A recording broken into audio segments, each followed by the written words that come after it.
Bagaimana jika makhluk paling berbahaya dalam sejarah manusia bukan raksasa bersenjata, tetapi burung kecil, ikan samudra, dan makhluk yang tak pernah kita lihat dengan mata kepala sendiri? Al-Quran dan hadis tidak hanya mencatat kisah manusia, tetapi juga makhluk misterius yang pernah menghancurkan pasukan, menjaga seorang nabi di kedalaman laut, menembus langit dan waktu, hingga menjadi penentu nasib manusia di akhir zaman.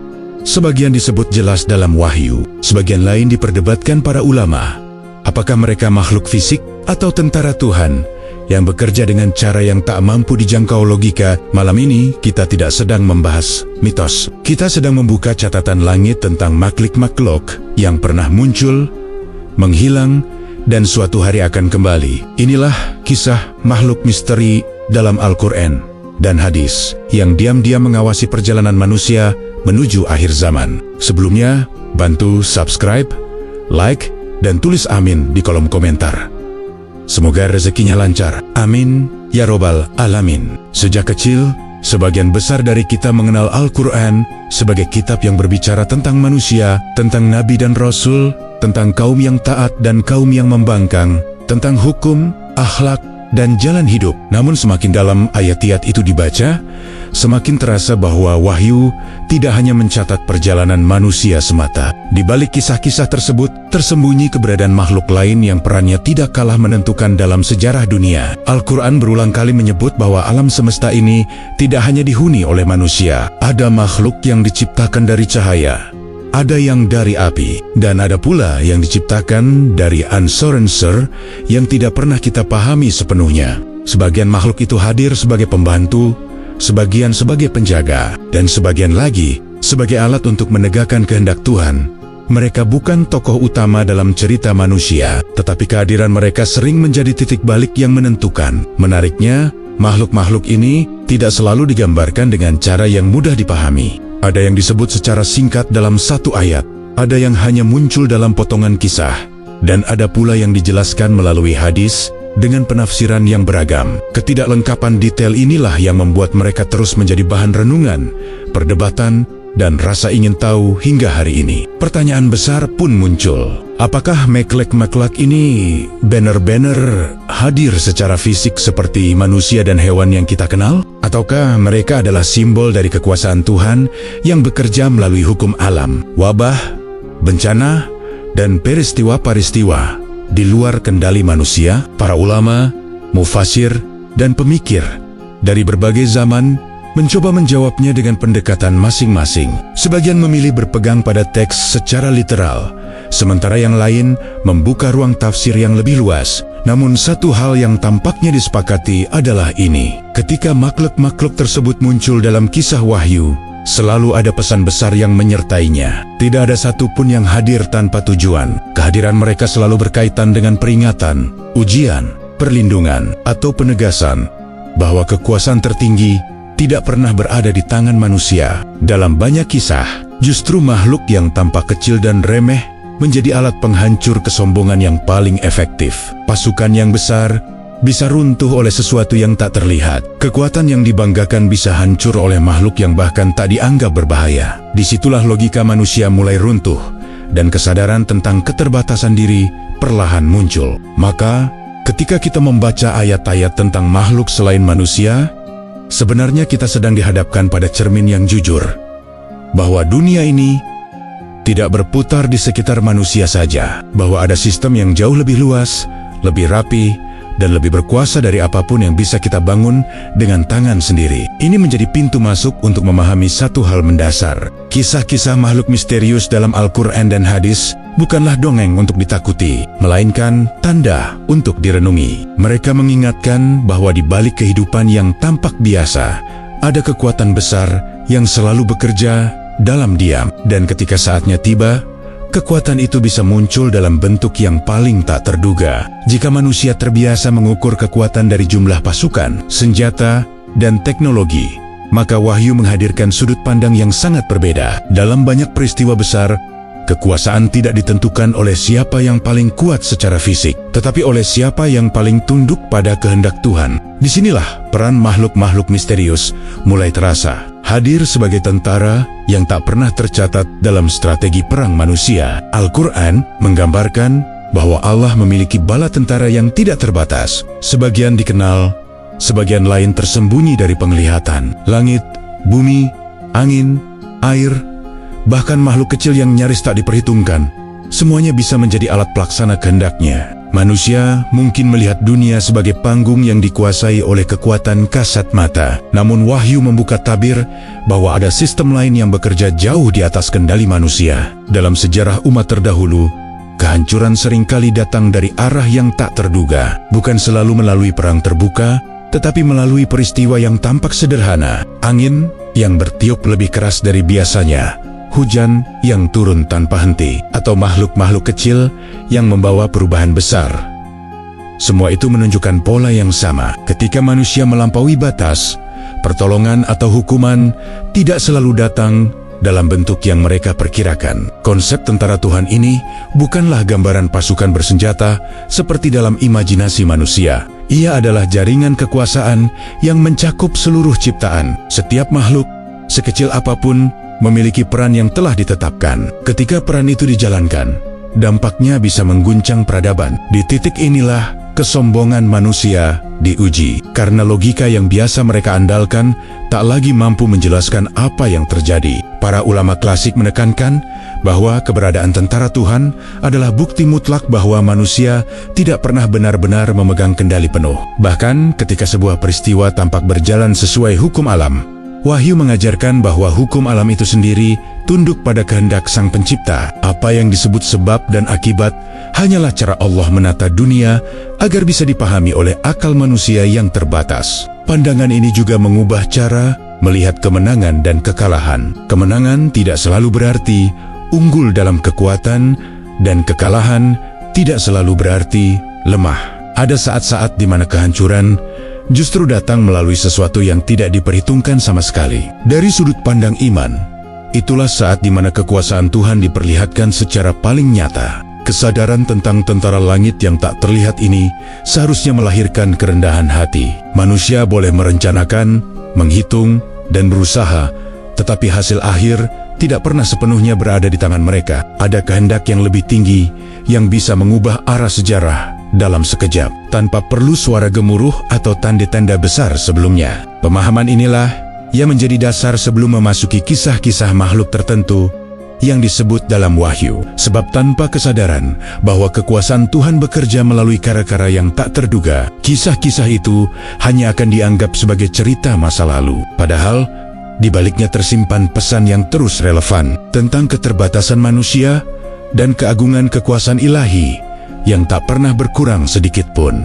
Di titik tertentu dalam sejarah, manusia selalu merasa berada di puncak kekuasaan. Kota-kota berdiri megah, pasukan terlatih memenuhi daratan, dan keyakinan akan kekuatan diri tumbuh tanpa batas. Namun justru pada saat seperti itulah, wahyu menghadirkan pengingat yang paling tajam, bahwa kekuasaan manusia, sebesar apapun, tetap rapuh ketika berhadapan dengan kehendak Tuhan. Dalam kisah-kisah yang diwariskan, kehancuran tidak selalu datang melalui gempa besar atau hujan api dari langit. Terkadang ia hadir melalui makhluk yang nyaris tak diperhitungkan. Sesuatu yang terlihat kecil, lemah, atau biasa saja tiba-tiba menjadi alat perubahan yang mengakhiri sebuah kesombongan panjang. Pola ini berulang, seolah menjadi hukum tak tertulis dalam perjalanan umat manusia. Makhluk-makhluk ini tidak bertindak atas kehendak mereka sendiri. Mereka tidak memiliki ambisi, dendam, atau keinginan seperti manusia.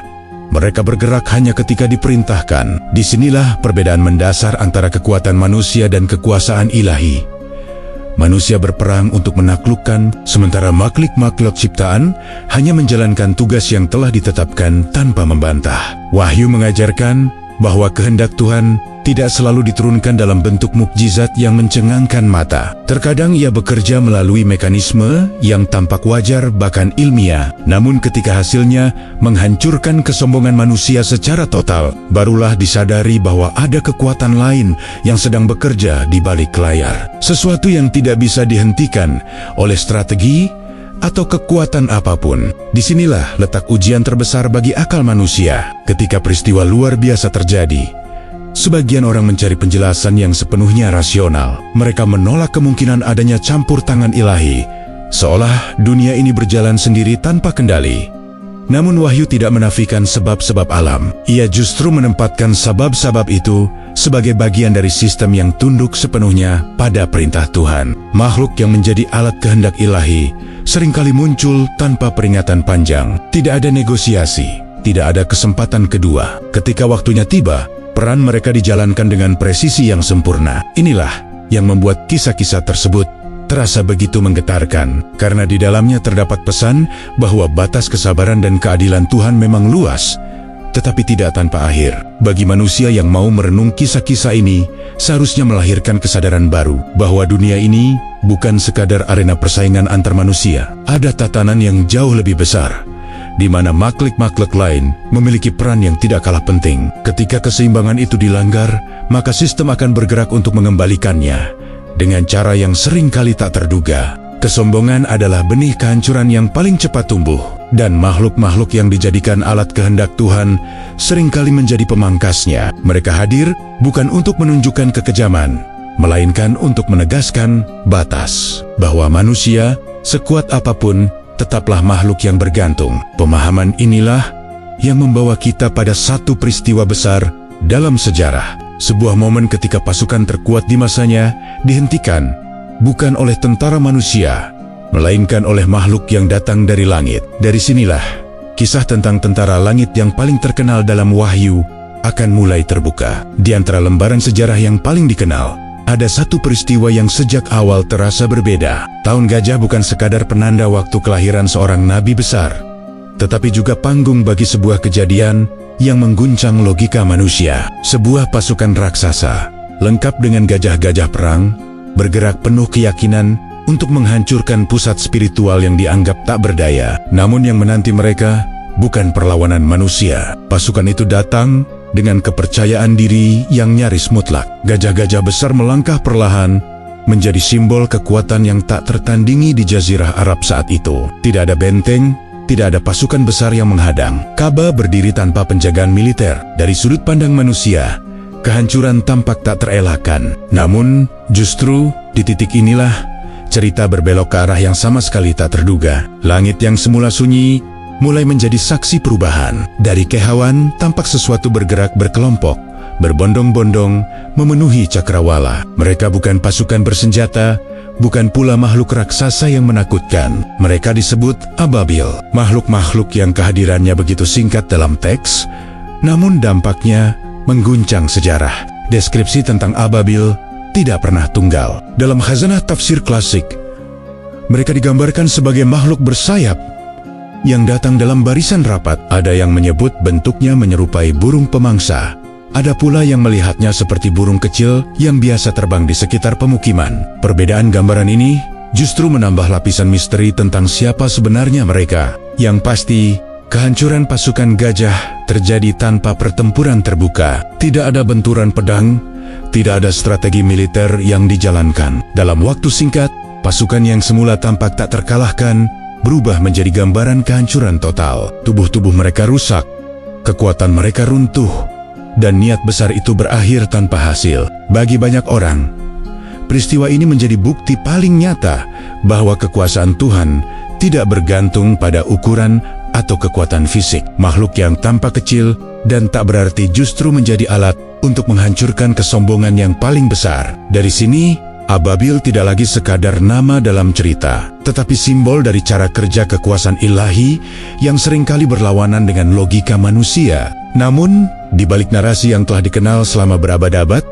muncul pertanyaan yang terus mengusik. Apakah Ababil adalah makhluk yang menyerang secara langsung dengan beta-beta dari langit, ataukah kehancuran itu terjadi melalui mekanisme lain yang belum dipahami oleh manusia pada masa itu? Pertanyaan ini membuka ruang tafsir yang lebih luas, tanpa menghilangkan makna spiritual dari peristiwa tersebut. Yang jelas, Tahun Gajah meninggalkan jejak yang tak terhapuskan. Ia menjadi pengingat bahwa ada momen-momen tertentu dalam sejarah di mana campur tangan ilahi ditampakkan dengan sangat jelas, bukan untuk sekadar menunjukkan kekuasaan, tetapi untuk menegaskan bahwa ada batas yang tidak boleh dilampaui oleh kesombongan manusia. Bayang-bayang ababil masih menggantung hingga hari ini, bukan sebagai ancaman yang menakutkan, melainkan sebagai pesan sunyi bahwa ketika manusia merasa paling kuat, justru saat itulah pertolongan atau peringatan bisa datang dari arah yang paling tak terduga. Kisah kehancuran pasukan gajah selalu dibaca sebagai peristiwa yang selesai dalam satu arah. Langit mengirimkan ababil, batu-batu dijatuhkan, dan kesombongan manusia runtuh seketika. Namun seiring waktu, para penafsir mulai berhenti sejenak dan bertanya, bagaimana sebenarnya kehancuran itu terjadi? Apakah benar bata-bata panas menghantam tubuh pasukan satu persatu? Ataukah ada mekanisme lain yang bekerja di balik peristiwa besar itu?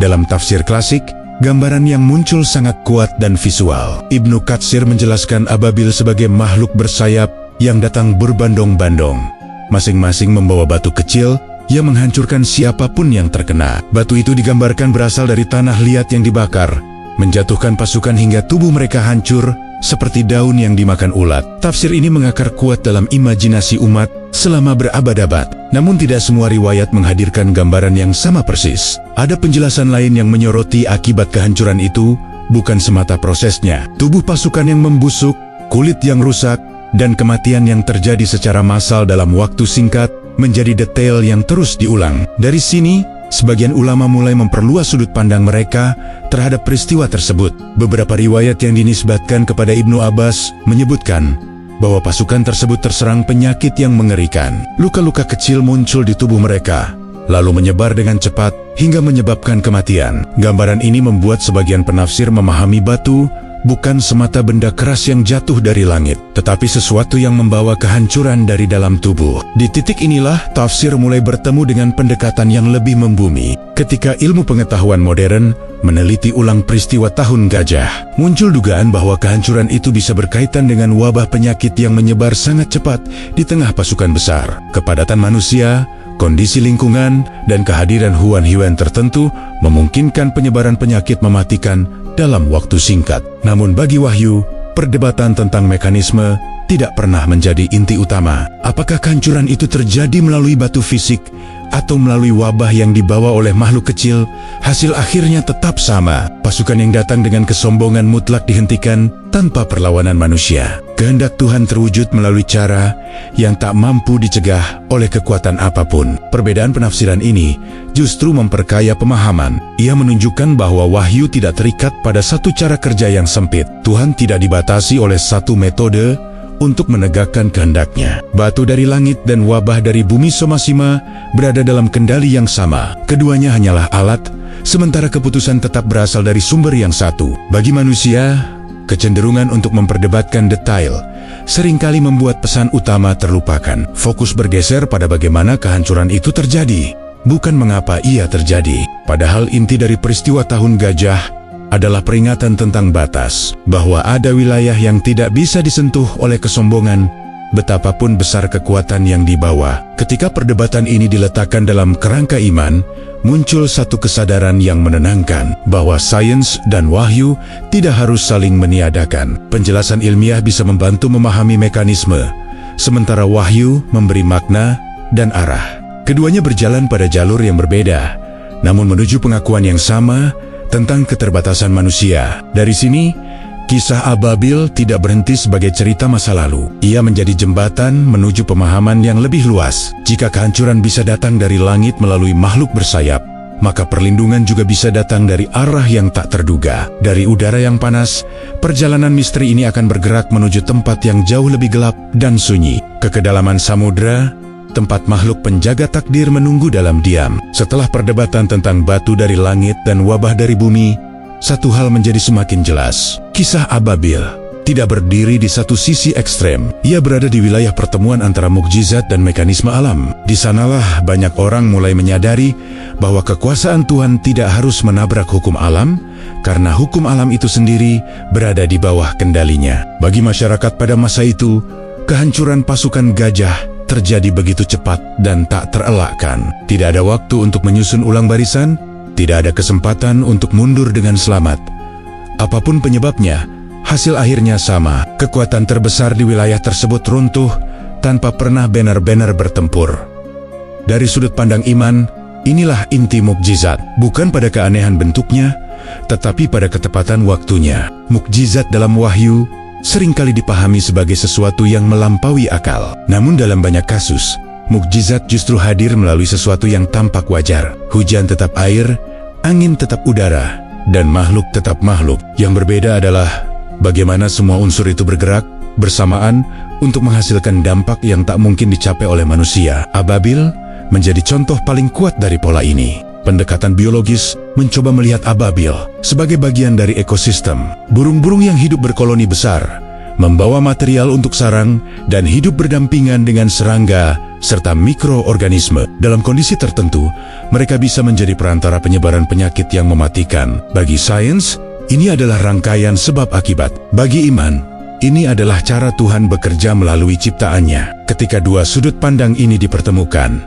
muncul pemahaman yang lebih utuh. Mukjizat tidak selalu berarti pelanggaran hukum alam, melainkan pengaturan hukum alam pada momen yang sangat spesifik. Wabah yang muncul tepat saat pasukan hendak menghancurkan tempat suci bukanlah kebetulan. Ia adalah peristiwa yang syarat makna, terlepas dari bagaimana mekanismenya dijelaskan. Ababil, dalam pengertian ini, tidak harus dipersempit menjadi sekadar burung atau sekadar simbol. Ia adalah makhluk nyata yang menjalankan perannya pada waktu yang telah ditentukan. Apakah mereka membawa batu fisik atau menjadi perantara kehancuran biologis?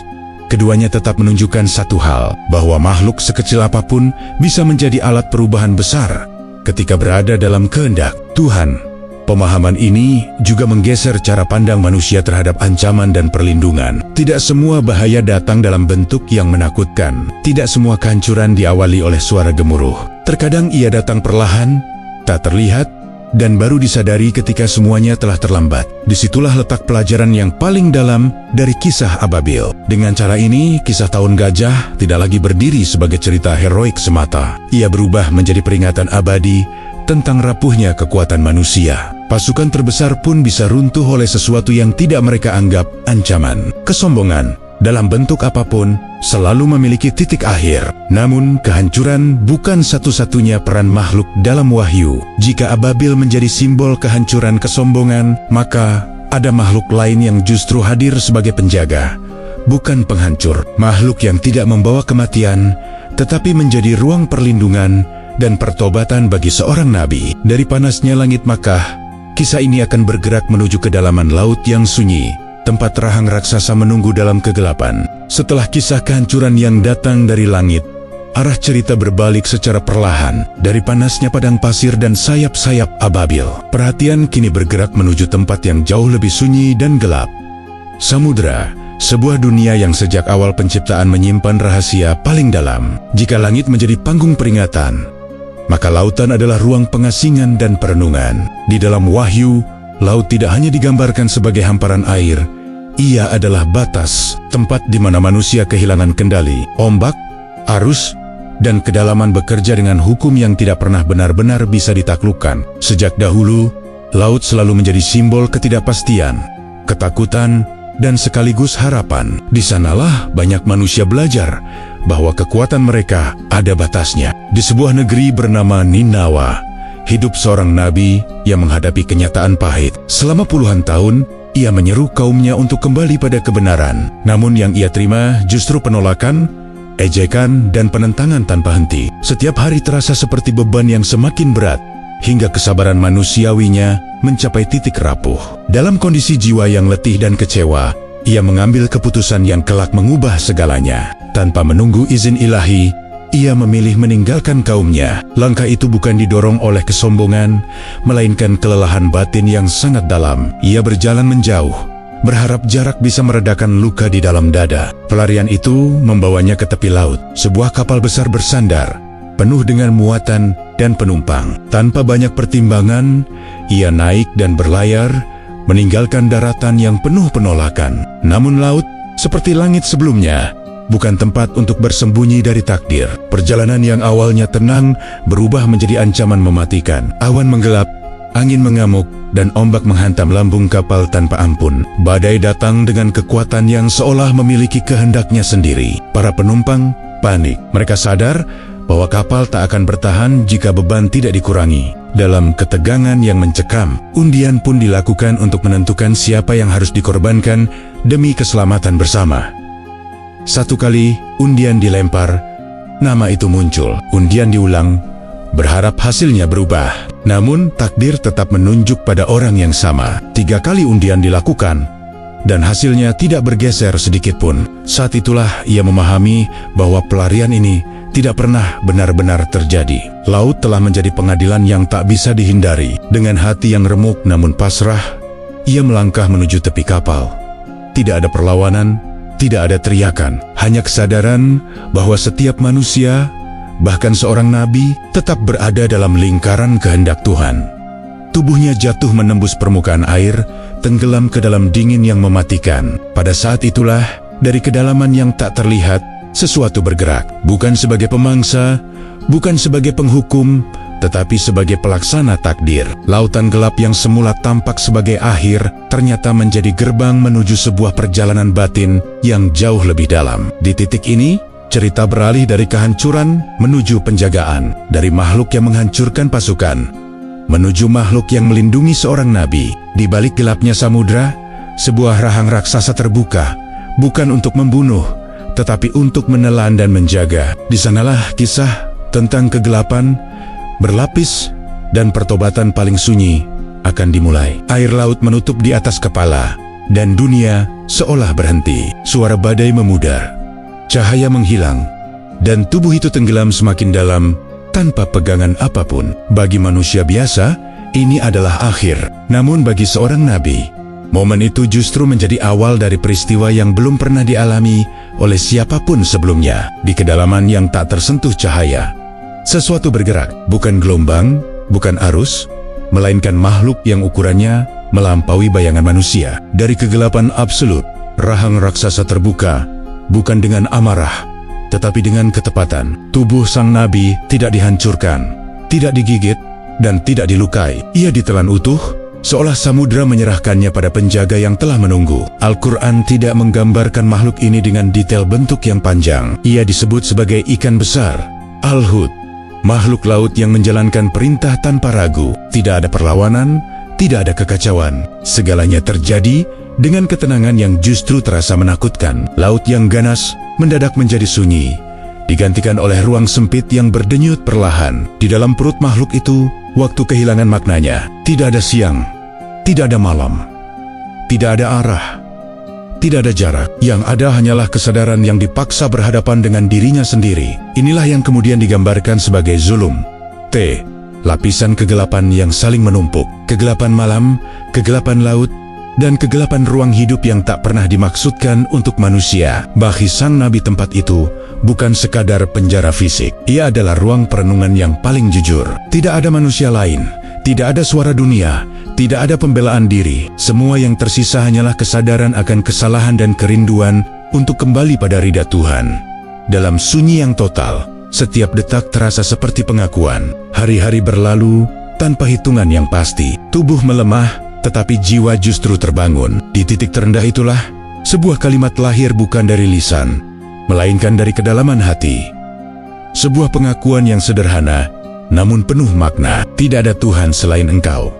Maha suci Engkau. Sesungguhnya, aku termasuk orang-orang yang zalim. Kalimat itu menjadi cahaya kecil yang menembus lapisan kegelapan. Tasbih itu tidak diucapkan untuk menghindari hukuman. Ia lahir dari kesadaran penuh bahwa pelarian tidak pernah menyelesaikan amanah. Di dalam perut makhluk laut yang raksasa, sang nabi menemukan kembali posisinya sebagai hamba, bukan sebagai utusan yang kecewa, tetapi sebagai manusia yang kembali berserah. Disinilah peran makhluk itu menjadi sangat jelas. Ia bukan alat penghancur, bukan pula simbol murka. Ia adalah penjaga, sebuah rahim kedua yang menahan kehidupan agar tidak berakhir sebelum waktunya. Dengan cara yang tidak pernah terpikirkan, makhluk laut itu menjadi sarana pertobatan, bukan kematian. Ketika doa itu naik menembus kegelapan, perintah pun turun. Rahang yang sebelumnya menutup, kini bergerak menuju permukaan. Laut kembali terbuka, dan tubuh yang lemah itu dimuntahkan ke daratan, bukan sebagai hukuman, melainkan sebagai kelahiran ulang. Peristiwa ini meninggalkan satu pesan yang sangat dalam, bahwa makhluk yang paling menakutkan pun bisa menjadi penjaga ketika diperintahkan, dan bahwa di titik paling gelap dalam hidup manusia, selalu ada jalan kembali. Namun satu pertanyaan besar masih menggantung, makhluk apakah sebenarnya yang mampu menelan manusia tanpa melukainya? Dan di manakah ia berada sekarang? Pertanyaan itulah yang akan membawa kita lebih jauh ke dalam misteri samudera yang belum terungkap. Kegelapan yang dialami sang nabi bukanlah kegelapan biasa. Ia bukan sekadar hilangnya cahaya, tetapi sebuah keadaan yang meniadakan orientasi. Tidak ada atas dan bawah, tidak ada depan dan belakang. Semua arah lenyap, menyisakan satu hal yang tersisa, kesadaran yang telanjang. Inilah yang digambarkan sebagai zulum. Kegelapan berlapis yang menghimpit jiwa. Lapisan pertama adalah malam. Saat tubuh ditelan laut, langit telah lama tertutup awan. Malam menghapus garis horizon, mematikan bintang, dan menenggelamkan dunia dalam sunyi. Malam bukan hanya waktu, tetapi keadaan. Ia menutup penglihatan, mematahkan rasa aman, dan memaksa manusia menerima bahwa dirinya kecil. Dalam malam seperti ini, keberanian dan kepanikan seringkali sulit dibedakan. Lapisan kedua adalah laut. Berbeda dengan daratan, laut tidak memberi pijakan. Arus bergerak tanpa terlihat, tekanan meningkat seiring kedalaman, dan setiap tarikan napas menjadi pertaruhan. Di bawah permukaan, suara menghilang, cahaya memudar, dan waktu terasa memanjang. Laut mengajarkan satu pelajaran yang keras, bahwa manusia tidak diciptakan untuk menguasainya. Ia hanya bisa melintas dengan izin. Lapisan ketiga adalah perut, makhluk raksasa, ruang hidup yang tidak pernah dimaksudkan bagi manusia. Dindingnya berdenyut, udara terbatas, dan bau asin menyelimuti segalanya. Di tempat inilah kegelapan mencapai puncaknya. Tidak ada distraksi, tidak ada pelarian. Semua topeng runtuh. Yang tersisa hanya kejujuran paling dasar tentang siapa diri ini dan apa yang telah dilakukan. Tiga lapisan kegelapan ini bekerja bersamaan. Malam menutup dunia, laut menutup jalan, dan perut makhluk menutup diri. Tidak ada ruang untuk menyalahkan siapapun. Tidak ada tempat untuk menunda pengakuan. Zulum.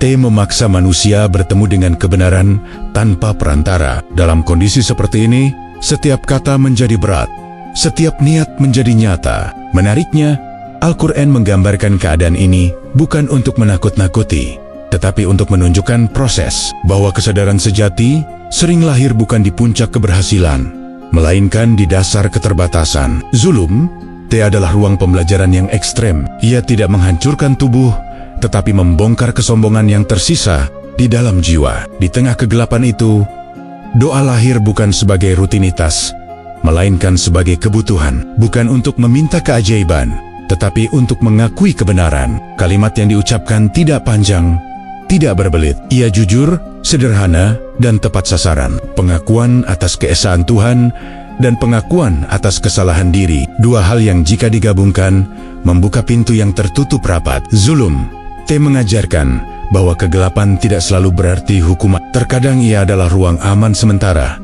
tempat jiwa ditahan agar tidak hancur sebelum siap kembali. Makhluk yang menelan sang nabi tidak bergerak sembarangan. Ia menunggu perintah, ia menjaga ritme kehidupan agar doa sempat naik sebelum keputusan akhir diturunkan. Ketika doa itu mencapai tujuannya, perubahan pun terjadi. Bukan dengan ledakan cahaya, bukan dengan suara keras. Perubahan dimulai dari dalam. Ketenangan muncul di tengah sempitnya ruang.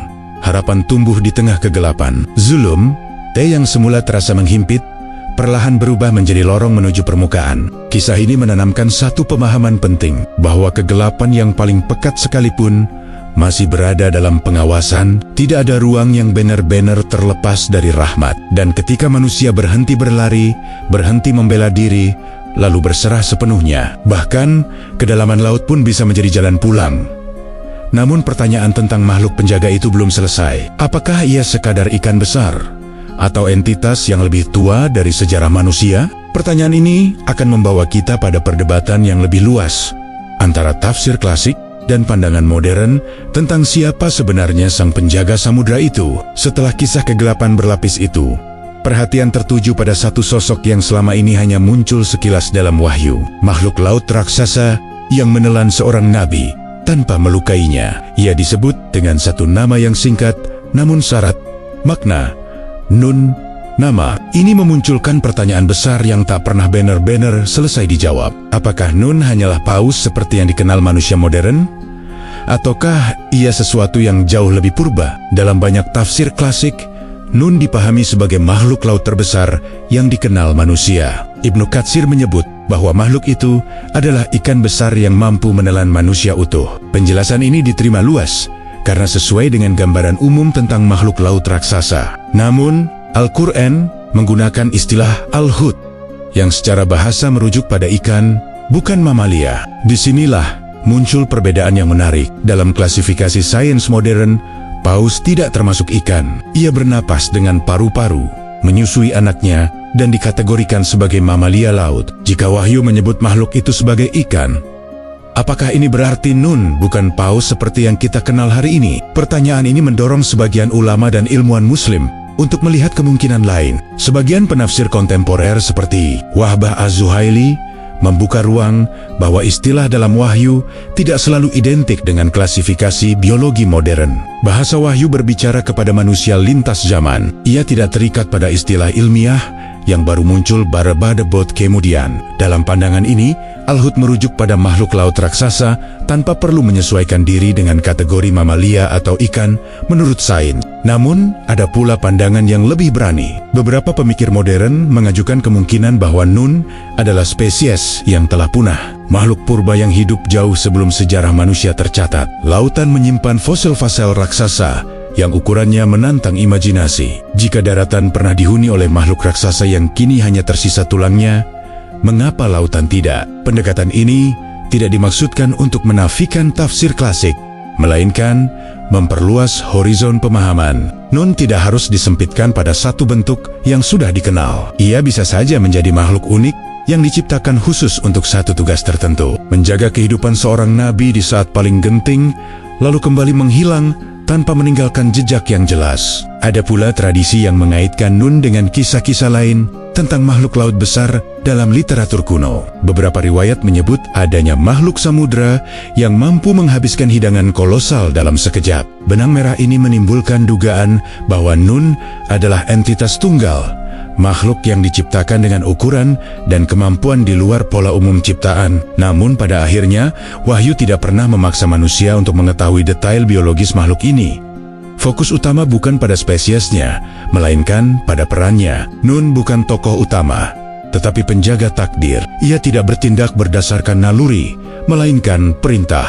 Ia menelan, menjaga, lalu melepaskan sesuai kehendak Tuhan. Perdebatan tentang apakah Nun paus, ikan, atau entitas purba akan terus berlangsung, dan mungkin memang dimaksudkan demikian agar manusia menyadari batas pengetahuannya, bahwa tidak semua rahasia diciptakan untuk dibongkar sepenuhnya. Sebagian hanya perlu diimani dan direnungi. Yang jelas, kisah Nun mengajarkan satu hal yang sangat mendalam, bahwa makhluk yang paling besar pun bisa menjadi alat kasih sayang, bahwa di balik kegelapan laut yang menakutkan, ada penjagaan yang bekerja dengan presisi sempurna, dan bahwa rahasia terbesar seringkali tersembunyi di tempat yang paling tidak terjangkau oleh manusia. Setelah perdebatan tentang identitas Nun, satu hal tetap tak terbantahkan.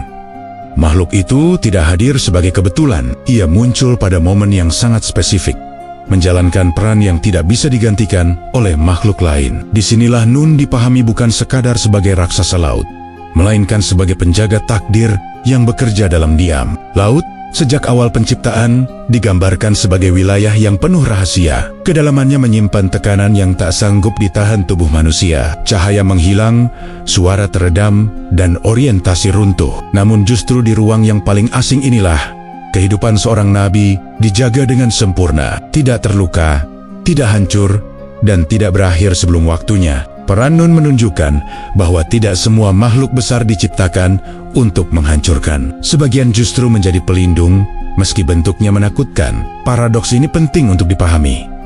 Manusia sering menilai sesuatu dari tampilan luar. Besar dianggap berbahaya, gelap dianggap mematikan. Namun, wahyu berulang kali menunjukkan bahwa penilaian seperti itu sering keliru. Selama berada dalam perut Nun, kehidupan tetap berlangsung. Udara terbatas, tetapi cukup. Tekanan ada, tetapi tidak mematikan.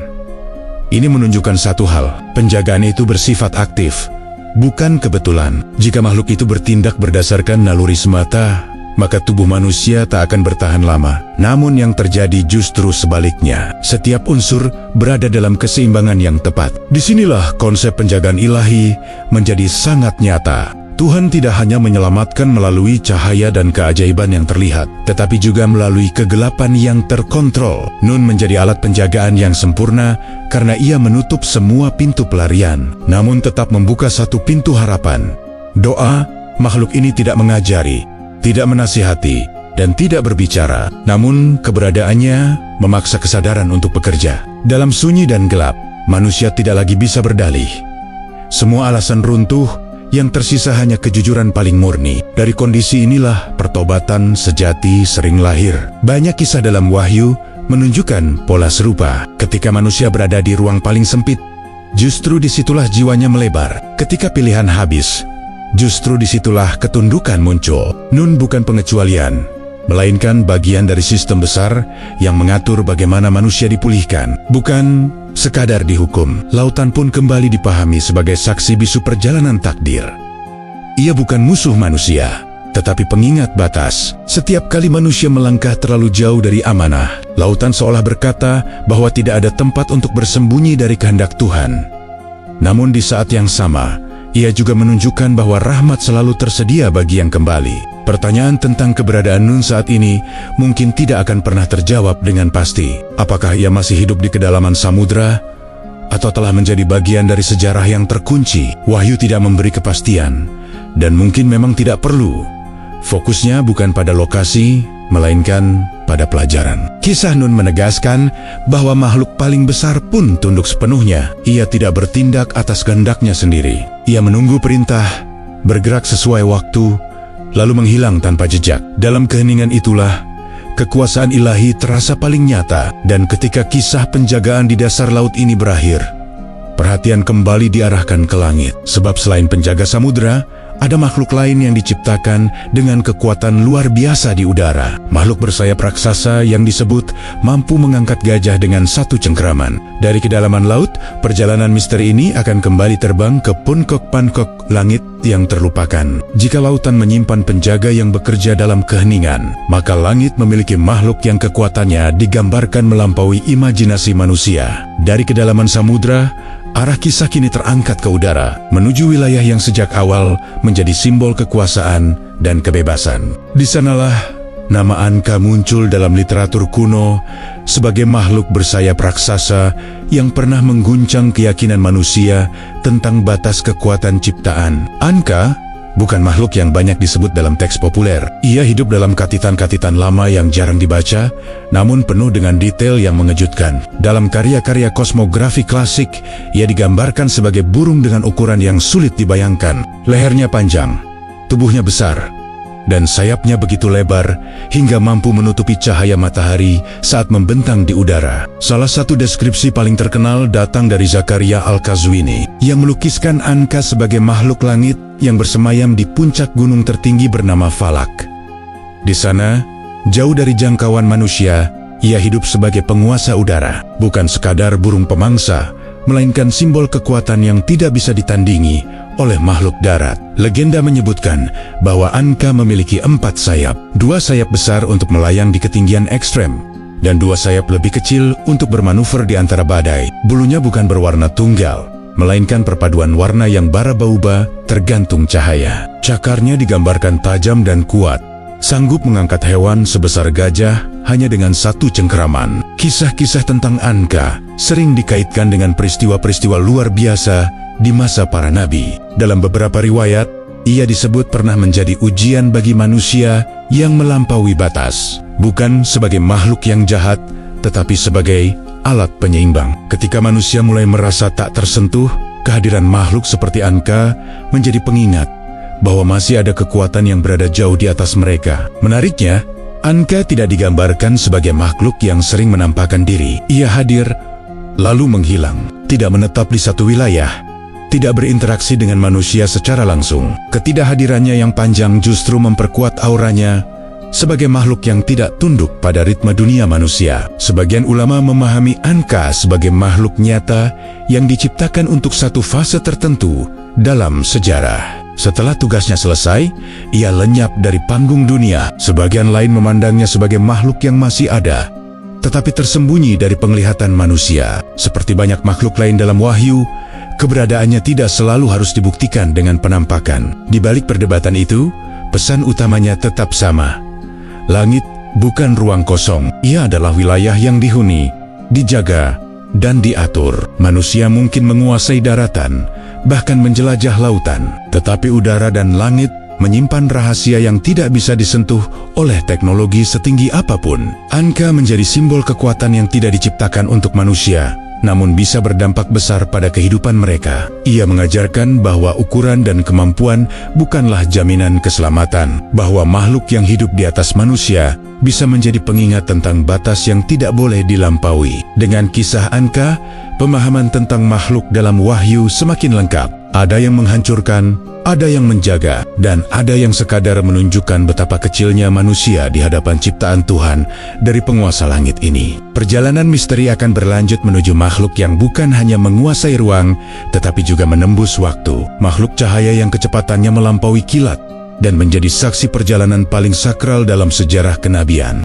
Setelah kisah tentang makhluk raksasa yang menguasai langit dan samudera, perjalanan misteri ini bergerak ke wilayah yang jauh lebih halus. Bukan sekadar kekuatan fisik, melainkan kecepatan yang melampaui batas ruang dan waktu. Disinilah nama Buruk muncul sebagai makhluk cahaya yang menjadi saksi salah satu peristiwa paling agung dalam sejarah kenabian. Dalam tradisi Islam, ada satu malam yang mengubah pemahaman manusia tentang jarak dan waktu. Malam itu tidak dipenuhi perang atau bencana, melainkan perjalanan yang begitu cepat hingga akal manusia kesulitan membayangkannya. Dari Masjidil Haram menuju Masjidil Aqsa, lalu menembus lapisan-lapisan langit hingga batas tertinggi ciptaan. Semua itu terjadi bukan dengan langkah manusia, tetapi dengan tunggangan yang diciptakan khusus untuk tujuan tersebut. Buruk digambarkan bukan sebagai hewan biasa. Ukurannya berada di antara keledai dan kuda, namun kecepatannya melampaui apapun yang dikenal manusia. Setiap langkahnya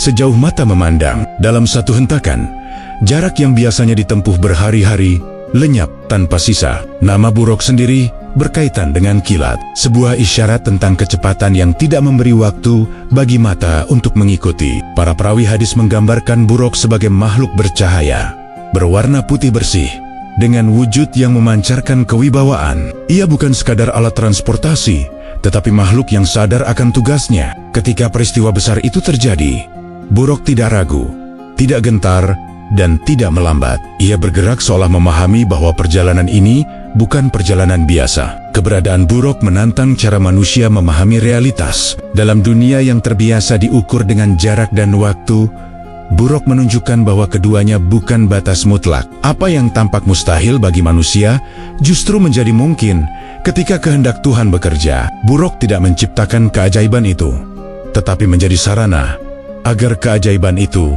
terwujud. Menariknya, kisah tentang Buruk tidak berdiri sendiri. Dalam beberapa riwayat, makhluk ini disebut telah digunakan oleh para nabi sebelum Nabi Muhammad. Perjalanan jauh yang tampak mustahil bagi manusia biasa menjadi mungkin melalui tunggangan yang sama. Ini menunjukkan bahwa Buruk bukan makhluk sementara, melainkan bagian dari sistem ilahi yang melampaui satu zaman. Buruk juga tidak digambarkan sebagai makhluk yang bebas berkeliaran di dunia. Ia muncul ketika diperintahkan, lalu menghilang dari pandangan manusia. Tidak ada kisah tentangnya hidup di padang rumput atau langit terbuka. Keberadaannya selalu terkait dengan misi yang sangat spesifik.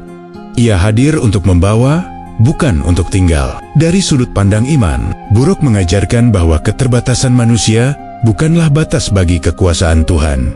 Ruang dan waktu hanyalah ciptaan, sama seperti makhluk yang menembusnya. Ketika manusia bersandar sepenuhnya pada logika, kisah Buruk tampak sulit diterima. Namun, ketika iman menjadi lensa, kisah ini justru memperluas pemahaman tentang realitas. Buruk bukan simbol, bukan kiasan, dan bukan dongeng. Ia adalah makhluk yang diciptakan dengan fungsi yang sangat jelas, menjadi saksi bahwa perjalanan paling sakral dalam sejarah tidak pernah dibatasi oleh jarak, dan bahwa di balik langit yang kita pandang setiap hari, ada sistem yang bekerja jauh melampaui apa yang bisa dihitung oleh manusia. Namun kisah tentang makhluk penembus langit ini belum menutup rangkaian misteri, karena di balik kecepatan cahaya, masih ada makhluk lain yang tugasnya bukan membawa, melainkan mengawasi. Makhluk yang diam, berbulu lebat, dan menjadi mata bagi fitnah terbesar di akhir zaman. Dari langit, perjalanan ini akan kembali turun ke bumi dan laut, menuju kisah sang pengintai yang tak pernah tidur. Setelah kisah tentang makhluk yang menembus langit dan waktu,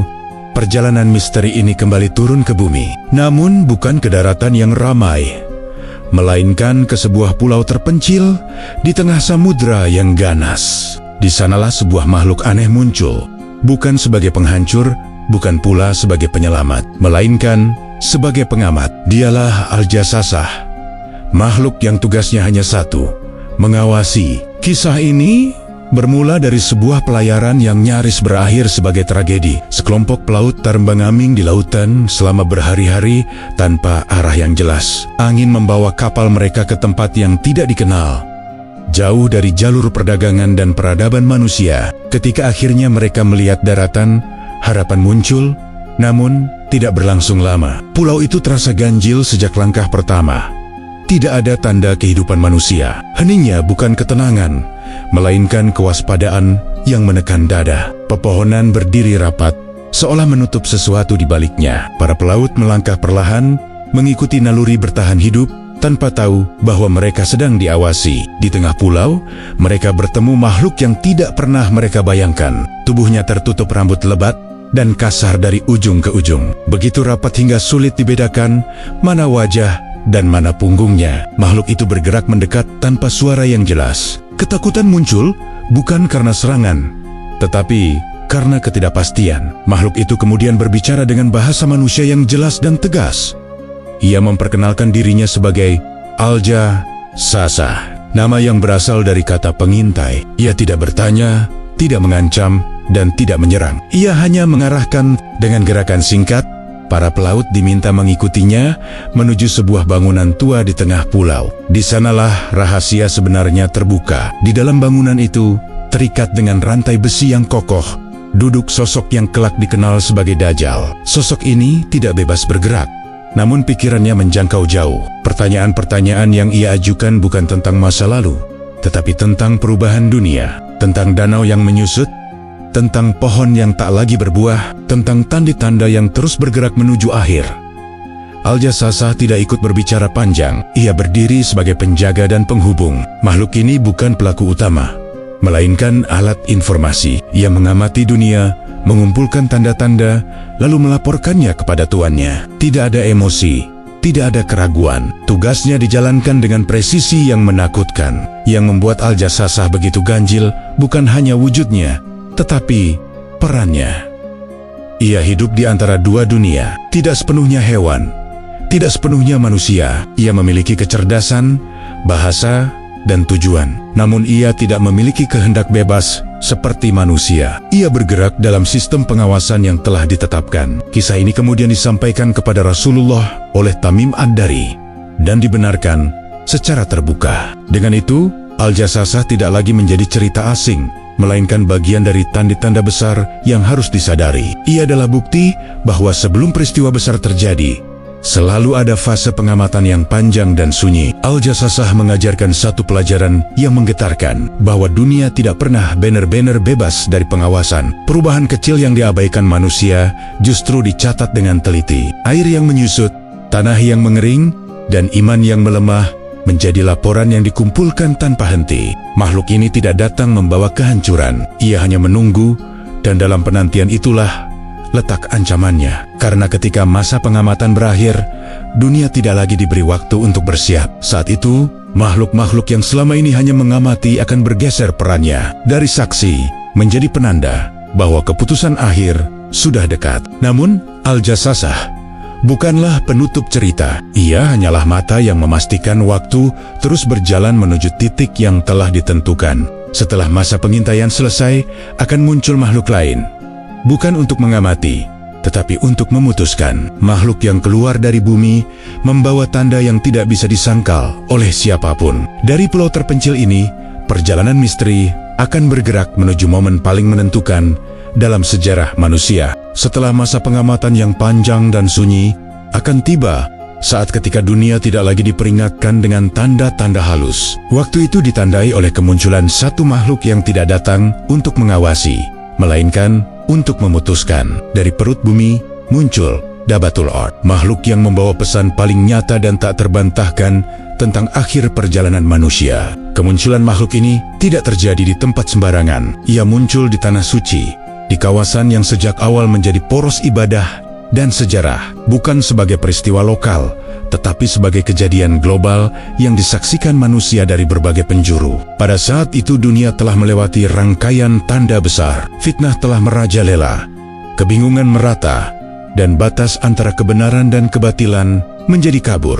Nama Dabatul Ard mengandung makna yang berat. Dabah merujuk pada makhluk yang bergerak dengan bobot dan kekuatan, sementara Alert menegaskan keterikatannya dengan bumi. Ia bukan makhluk langit, bukan pula makhluk laut. Ia lahir dari tanah, seolah bumi sendiri memuntahkan kesaksiannya setelah terlalu lama menahan beban manusia. Wujud Dabatul Earth digambarkan melampaui pola makhluk yang dikenal. Ia bukan gabungan acak, melainkan perpaduan yang menegaskan pesan. Dalam berbagai riwayat, makhluk ini membawa dua benda yang syarat makna: tongkat Nabi Musa dan cincin Nabi Sulaiman. Keduanya bukan sekadar artefak, tetapi simbol kekuasaan dan mukjizat yang pernah mengubah sejarah. Dabatul Ard tidak berbicara untuk mengajak berdialog.